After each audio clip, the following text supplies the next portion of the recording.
Hi guys, tara samahan niyo ako buksan tong in-order ko sa Shein.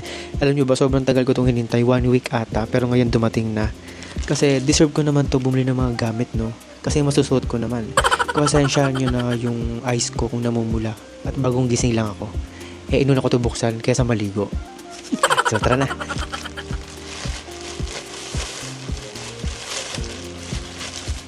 Bumili rin ako ng wallet. So buksan na natin. Ganyan lang siya, guys. Tapos may lagayan din ng coins. And ayan. Ang ganda na pagka-leather niya, guys. Para siyang sobrang classy. So anyway, dito tayo sa damit. Ayan.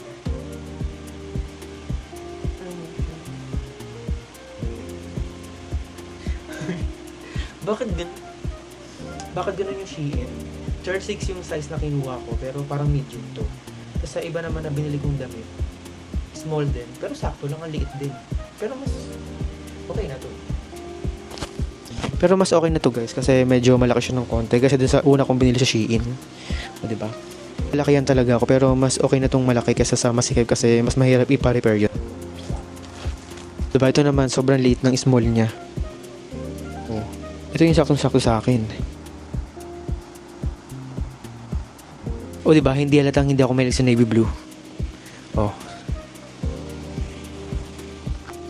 Mas okay ito sa akin. Maganda rin yung tela niya. Pero, maganda rin yung tela nito. Medyo malaki lang yun ng konti. Ito naman next, guys. Maganda yung print niya, guys. Pero hindi ko bet yung tela niya. Mas gusto ko yung nauna talagang in-unbox ko. Tiki hindi siya pwede pang gala talaga. Mga pang mall lang, pwede na siyang mga ganito. Tapos papatungan mo siya ng mga jacket para mas maganda siya. Tapos white na shoes, mga ganun.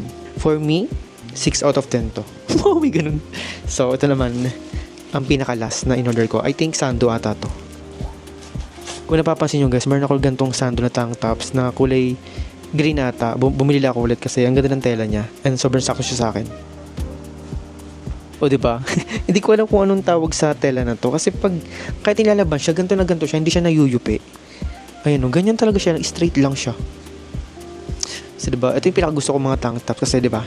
Mali mo, may biglang beach tayo, diba? May pang outfit tayo. So yun lang, guys, yung in-order ko. Order ako ulit kapag nagsahod na ako kay Meta. Pero ngayon is okay na to kasi inulitin ko namamaga yung mata ko kasi kakaiyak ko lang. Kasi umalis yung pamangkin ko. Basta, ganun. Bye-bye!